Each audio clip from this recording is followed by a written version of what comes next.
who shall he teach knowledge?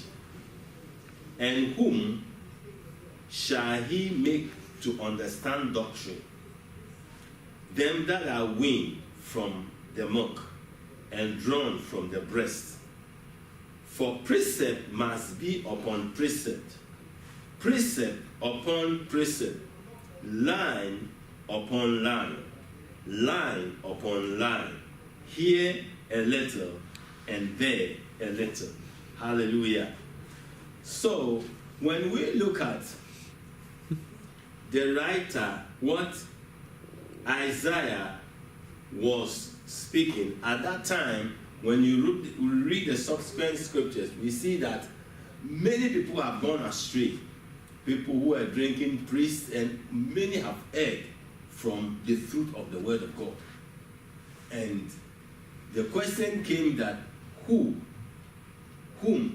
shall knowledge be taught? And whom shall receive the understanding of the doctrine? And he said that people who are weaned. That means that children, people, Jesus said that unless you be converted and be like children, it will be difficult for us to enter the kingdom of God. Children are what do you call people who will always obey their parents. It doesn't matter how it costs them, whatever you tell them they will do. So when a person grows to a point, because of the environment and the things that we see, we grow to it and we become used to. So there are certain things that even when God's word says, if we are not empowering ourselves with the word of God and renewing our minds, we begin to compromise with the things around. Even when God is saying yes, because of the environment, we might even say no. People went astray at that time, doing all kinds of things that the heathen were doing.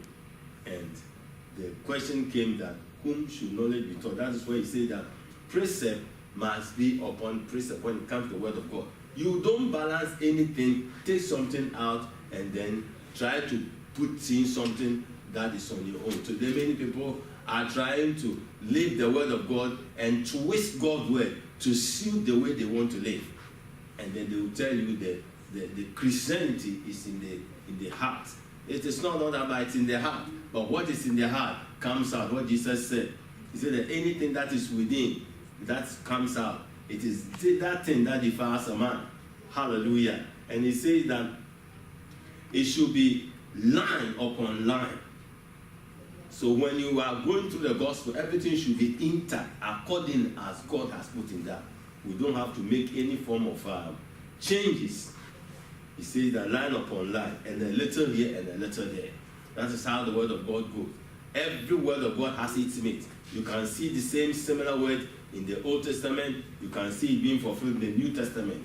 Proving, bringing to our knowledge that the word of God is truth and is really established. Hallelujah. So upon this, I want us to read something connected to our lives from Ephesians chapter 2, 1 to 7. That will be the background of our teaching today. He said that, and you had he quickened who were dead in trespasses. Ephesians 2, 1 to 7.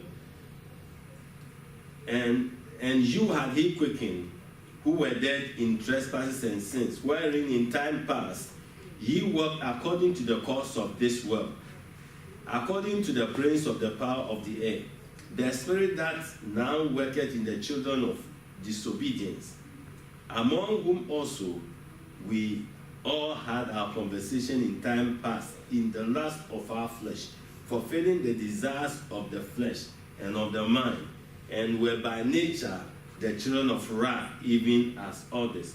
But God, who is rich in mercy, for his great love, wherein he loved us, even when we were dead in sins, had quickened us together with Christ. By grace are ye saved, and hath raised us up together and made us sit together in heavenly places in Christ, that in the ages to come he might show the exceeding riches of his grace in his kindness towards us through Christ. Hallelujah. Amen. Amen. So that is the word of God making us understand that in time past, all of us were in sins. All of us were living according to the standard of this world. But when the word of God came to us, when the Holy Ghost found us, when Jesus found us, when we had an encounter with him, and he saved us, the Bible says that he quickened us, he forgave us, washed our sins, and then quickened us, and then brought us to another place in a higher realm to sit with him in heavenly places. So we have to understand that we are seated with Christ in heavenly places.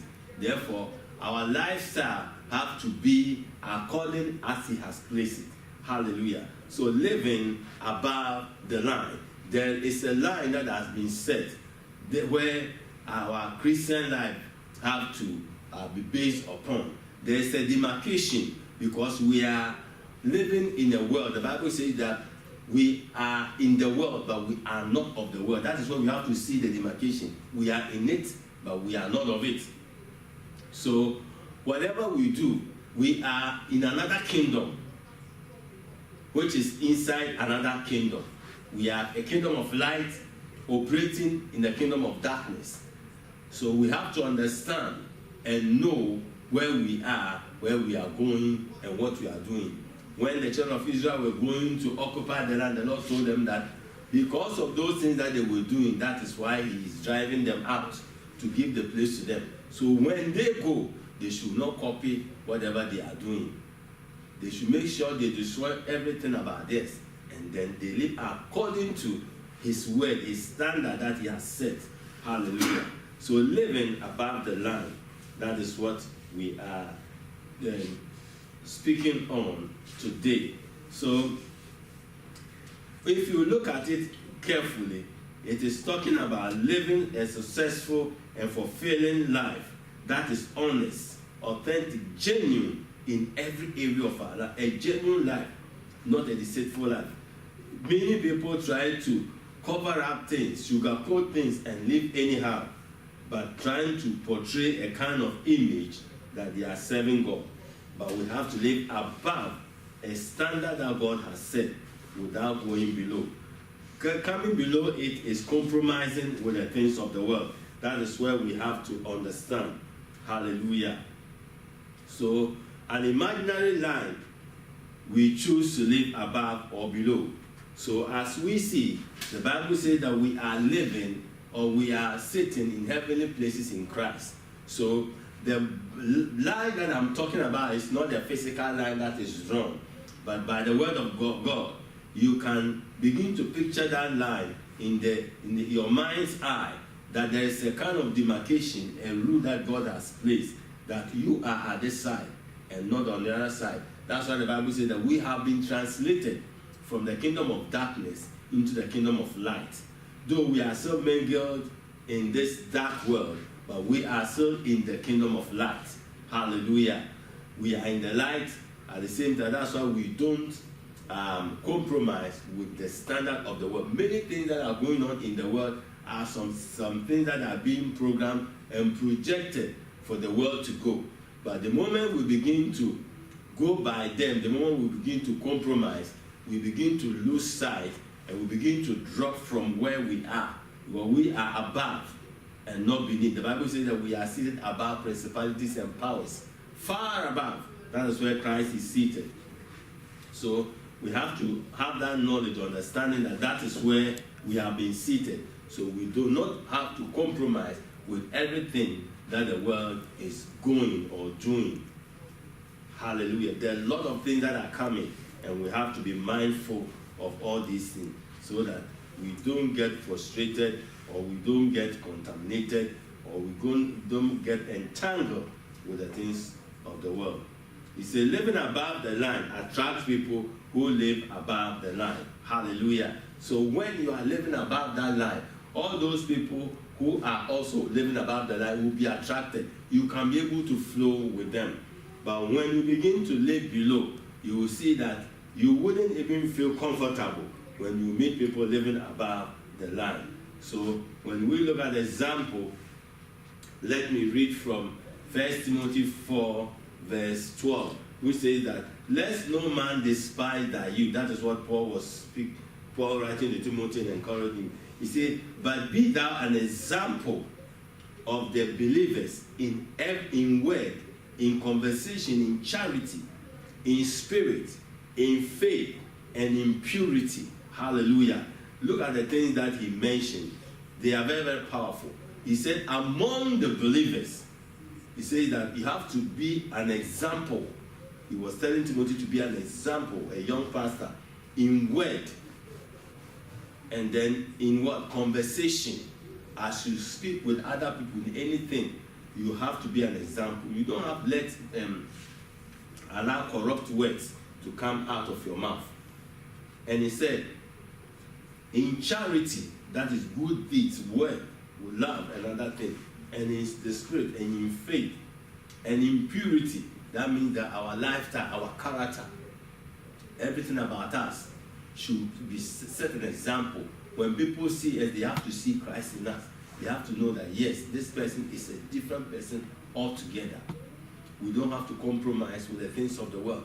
That is the major thing that we have to really see and understand, and not compromise. Compromise is a very deadly disease and defiles. It demotes people from where they are. So we have to be very careful. When we also look at Philippians 3:17, Paul also wrote to the Philippians and said that, brethren, be followers together of me, and mark them which walk as ye have us for an example. Because Paul and the other disciples were walking a life that is a Christ-like life. And he said that they should be followers of them. They have to follow the example. Sometimes somebody can be like your star in the Lord. A person who follows Christ, not a person who lives anyhow. And that person's life can inspire you somehow. So that's what Paul was trying to say, that his lifestyle should inspire them to follow, to be an example. And then they have to mark those who live anyhow.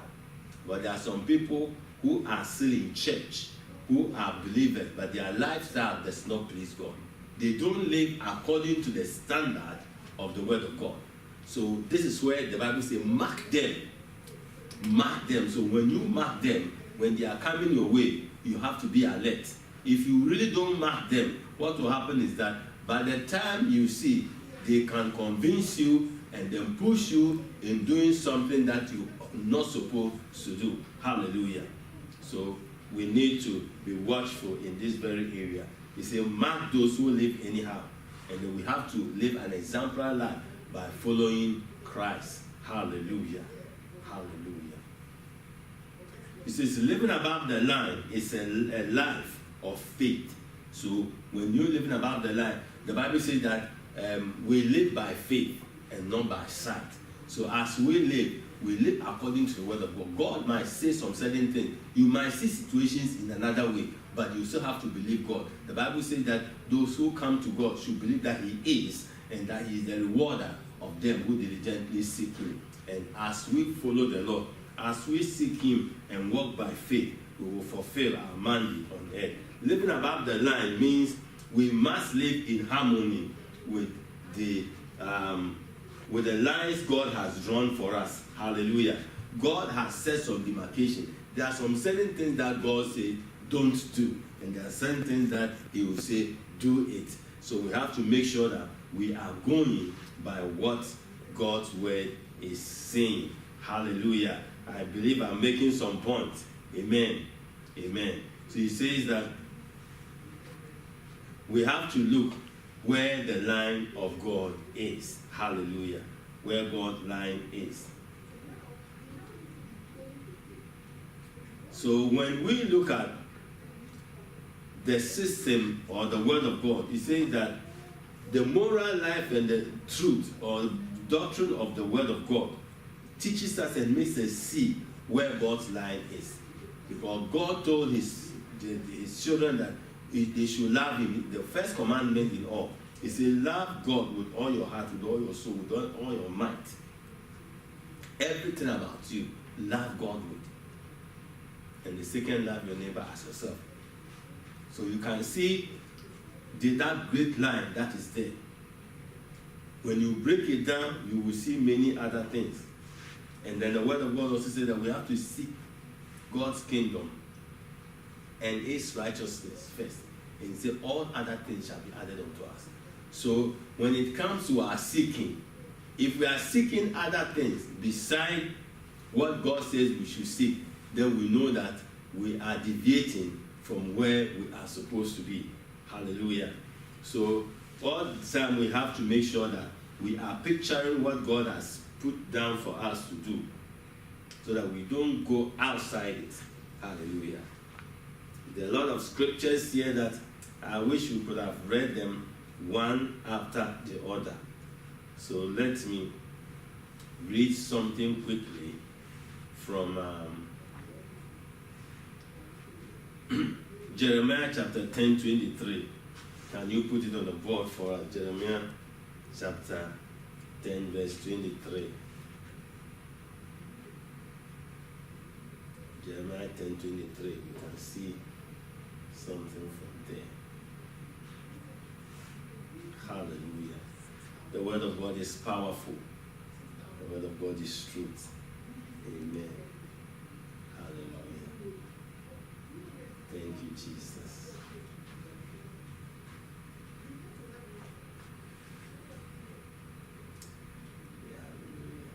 Okay, so Jeremiah 10:23 says, "O Lord, I know that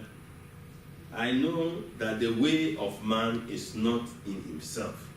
It is not in man that walketh to direct his steps." Hallelujah. So man's way are not the same as the ways of God. That's why the word of God declares that his ways are not our ways, neither his thoughts are our thoughts. So we have to adjust to make sure we are walking in the ways of the Lord. Hallelujah. So we have to make sure we are in line with what the word of God is saying. So let us look at the inspired line from 2 Timothy 3:16 and 17, and then we move on. 2 Timothy chapter 3, 16 and 17. Hallelujah. 2 Timothy 3:16 is a common scripture that we normally read. Hallelujah. And it is very, very powerful. 2 Timothy 3:16 and 17. The all scripture is given by inspiration of God and is profitable for doctrine, for reproof, for correction, for instruction in righteousness, that the man of God may be perfect, thoroughly furnished unto all good works. Hallelujah. So God, that is where God's word is. The word of God came by inspiration. And sometimes people will begin to argue with believers that, it is human beings who wrote the Bible and so on and so forth. But everything came by inspiration. The Lord put the word of God in man to write. So it is God's word. Man was just an instrument to write it. Hallelujah. So we have to understand where the word of God came from. And then what it does, it says that it is for, it's profitable for doctrine. And anything that is profitable means that when you begin to use it, it will increase you. It will add to you. You will have more and you advance. Hallelujah. And it says that it is for reproof and it's for correction. And when a person errs, he needs to be corrected to be on his way. So as we apply the word of God to our life, we will see that our life will change. We will do the right thing at the right time. And when it comes to improving, it will improve when we are going wrong so that we can do the right thing. And it says it is for instruction in righteousness. When you are going for a driving school, there's an instructor that will show you, do it this way, so that you become perfect in the driving school, whatever it is, or any kind of course that you are doing. There's an instructor who will show you what to do and what not to do, things that are good, and how it will lead you to be successful in that thing that you are doing. So the word of God talks about life itself. So we receive life instruction so that we can live a better life. The purpose and the mind of God for us will be manifested as we go by the instructions of the Lord. Hallelujah. So God is so good and is so awesome. He has given us his word. So that word as a line, as we live by it, we will never stumble and fall. We will never err when we are going by the word of the Lord. That is why the Bible says that when we are bearing the fruit of the Spirit, we are not under the law. Hallelujah. Because being led by the Spirit of God and bearing the fruit and doing what God says, no law will come against you because you are doing the right thing. If you are in a nation and then you are living according to the standards set down, no one will come and give you a ticket and say that you are faulted or they are sending you to court unless you break the rules. Hallelujah. So when you are doing the right thing, you will advance and you will live a better life and you will be very happy in every step that you take. Hallelujah. So as we are still speaking, living above the line, that is that the word of God has been set as a standard for us to follow. We don't go below it. When you go below it, you are out of course, and then you will see yourself compromising and doing things that will please the devil and not pleasing to God. Hallelujah.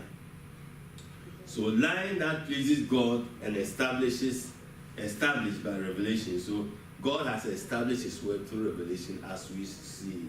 So the line is there, and as a standard of our living, that is where we have to look at it and then be able to walk by it.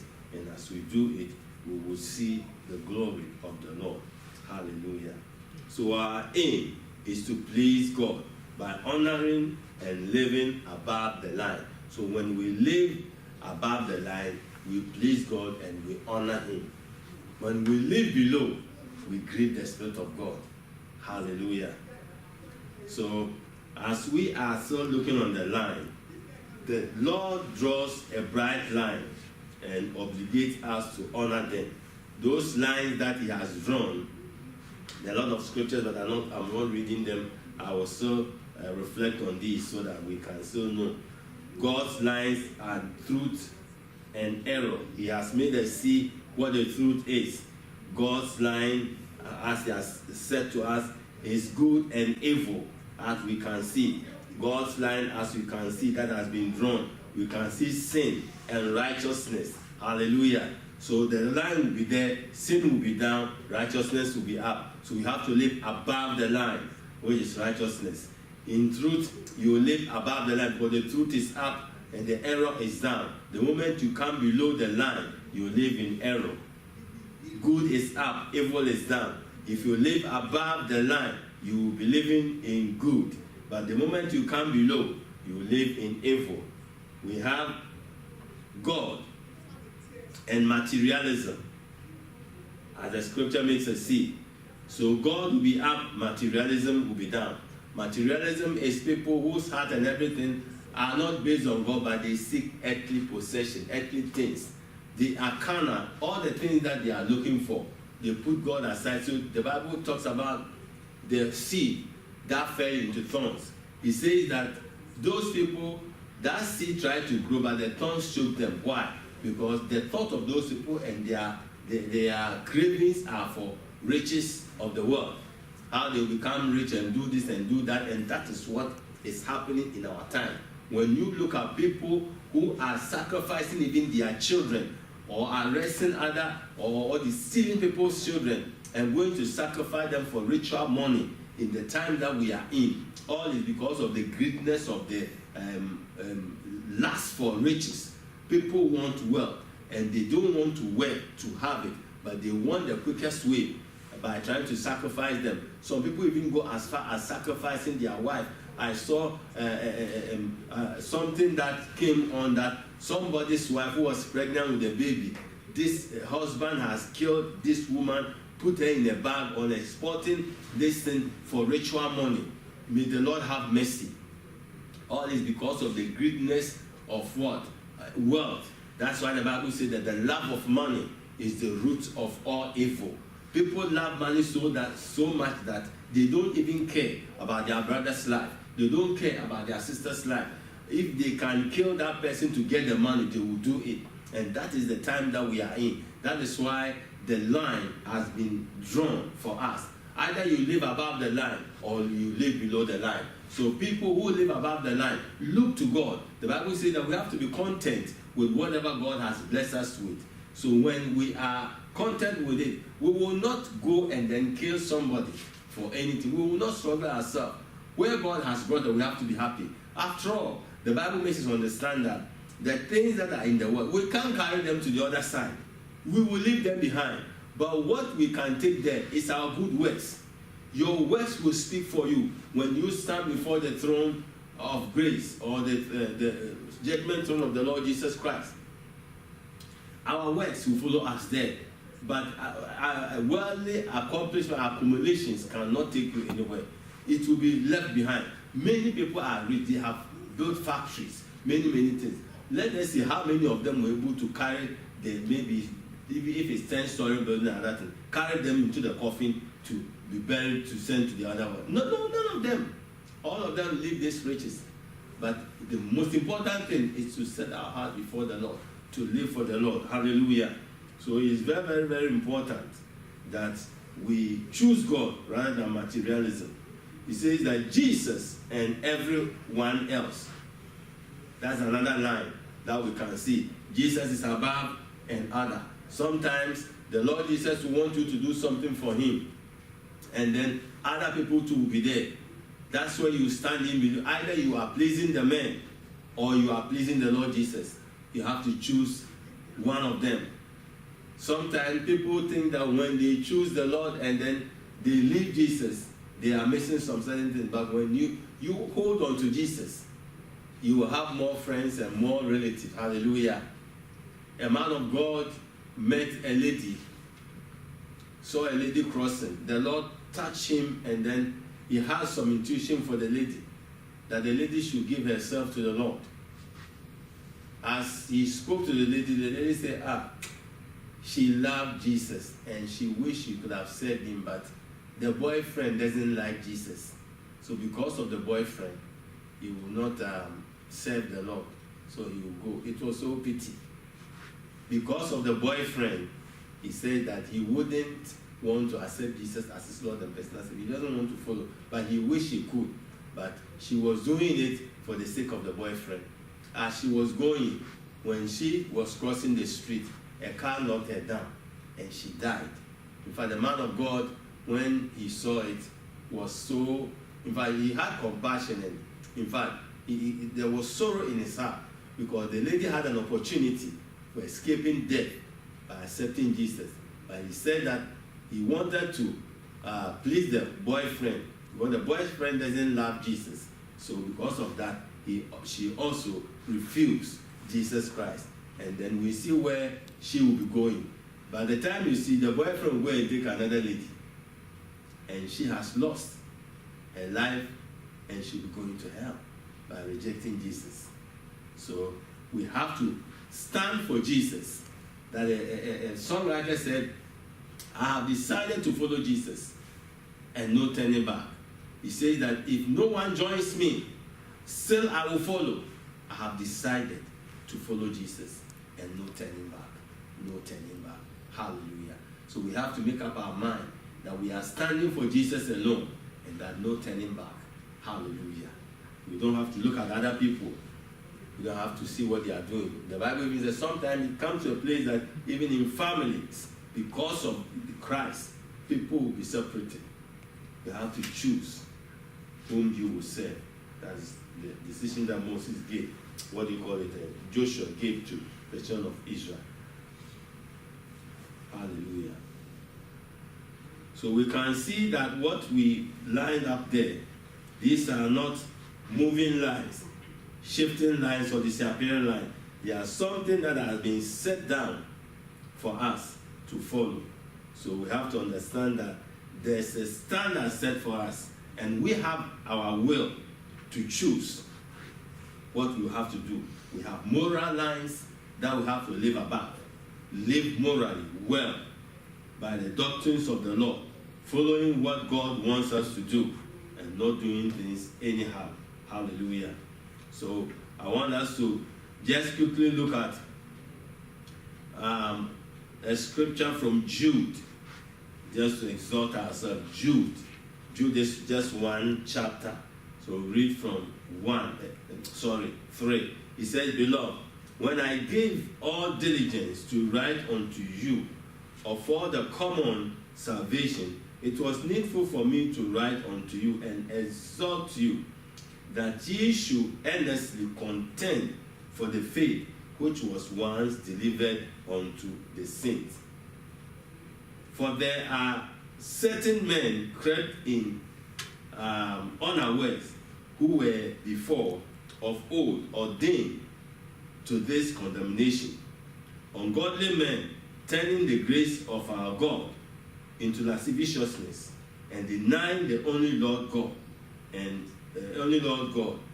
our Lord Jesus Christ. So in the time of Jude, Jude was warning the church concerning what was going on, that we have to contend. When you get to a place, contend is just a kind of fight, struggle, standing for the truth. You will come to a place where you will be challenged by your faith, either to accept to do wrong or to do the right thing. And it is very, very important. I watched a documentary or a movie where somebody was offered just to wait some certain documents in work because something was needed to be used. And in that act, this person was supposed to decide. And he was somebody who was qualified for some particular job, but looking for a job was very hard. He had some menial job in that company and was doing it. And then they asked him if he would do that. There was another person who was also given the choice, and they gave them only 24 hours to think about that. The other one, the first one, who was not serious with the Lord, doing all kinds of things, accepted to do the adjustments. And then they saw that he was not qualified. These people only did it to test them to see their integrity and their stand in the company. So when the other one offered, accepted to do the wrong, they saw that he was not qualified, but they needed another person in their branch as the manager. So the other one, who was just a cleaner, when they asked, though they were going through challenges, tough time, even what to eat was not easy. And he was looking for a breakthrough. We would have even thought that this is a breakthrough for me, but he later told them that no, he can't accept, he cannot break the rules of God. He had to stand by his faith. So he did not accept it, and he turned to go. And then they called him that, you are the right person that we need to take that office for us. He was promoted and sent to that branch of God. They were looking for somebody who would be truthful and sincere, and that was the man. But these people tried to put some pressure in a way that the guy will compromise, but because the line was drawn, and this believer saw that that is the only way to please the Lord and not man. Because of money, no, he said that he will still rather choose to do his menial job as cleaning rather than go and lie and do some deception to get a promotion. No. And when he stood, he was promoted. Hallelujah. So let us see a few things. How do we live above the line? We have to know God's line. That is the word of God. We have to know what the word of God is. We have to study the word of God and then apply it to our lives. The word of God will point out where we have to be, where we don't have to be. So that is where the line is drawn for us. And we also have to grow in the knowledge of the word. We need to grow. We don't have to be babies only. As we are studying, we are growing in the Lord. As we grow, we will be empowered to be able to live above the line, because challenges are always on the way. The enemy will bring challenges to contend with our faith or cause us to fall. But as we grow, we will be strengthened to do the right thing that God is expecting us. Hallelujah. And we have to do the right thing. Do what the word of God is saying. We don't have to compromise. So from James chapter 4:17, he says that, therefore, To him that knoweth to do good, and doeth it not, to him it is sin. So when the right thing is given to us, we know that this is what the word of God is saying, and we don't do it. Any other thing that we do will be sin in our lives, so we don't have to. Hallelujah. And also, we have to be courageous in our faith to be able to move on, because he who has called us, he will never leave us on the way. He will take us through. Hallelujah. So as we step out of the mob, or we step out of the crowd, we have to be able to stand, because in the world you see the crowd doing every kind of thing, but we as children of God, we have to live above the line. We don't have to go the way they are going. Even in this time season that we are in, there are a lot of kind of fashion that are in town, where people even always mostly trying to expose themselves. They put on dresses with their open shirt and other things, with bright cream on their breast to show men. You see all these kind of things just to release lust for men to follow them. And it is a kind of thing that it is below the line. And believers are even compromising, putting such dress, trying to expose their breast. And even there are some that they can put some kind of tight dress to show their shape and all their buttocks and other things. Today, that is the fashion in town.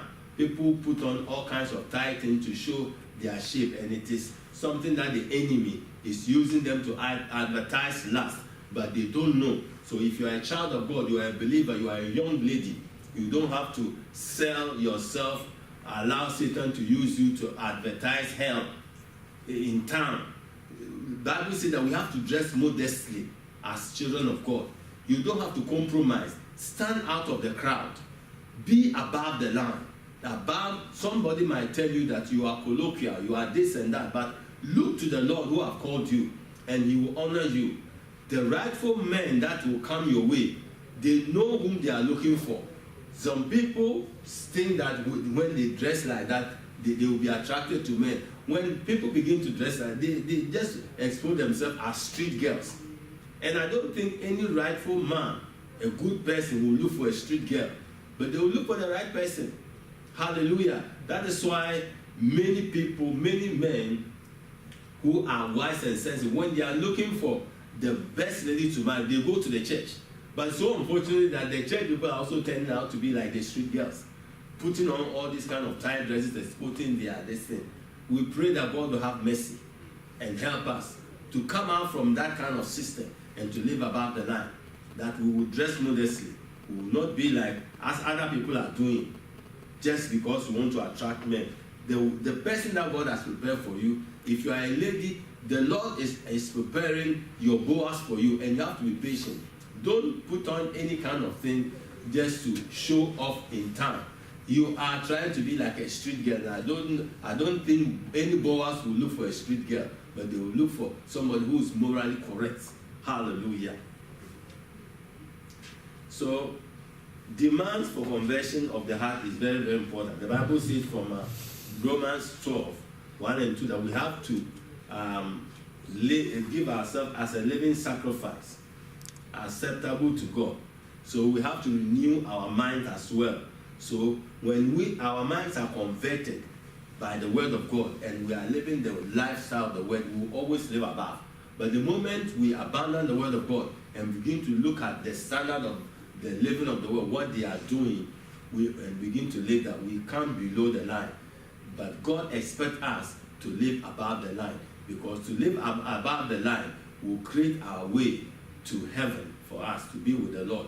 Because when you read Revelation, the things that God said it will not enter there are many: lying, uncleanness, and all kinds of things.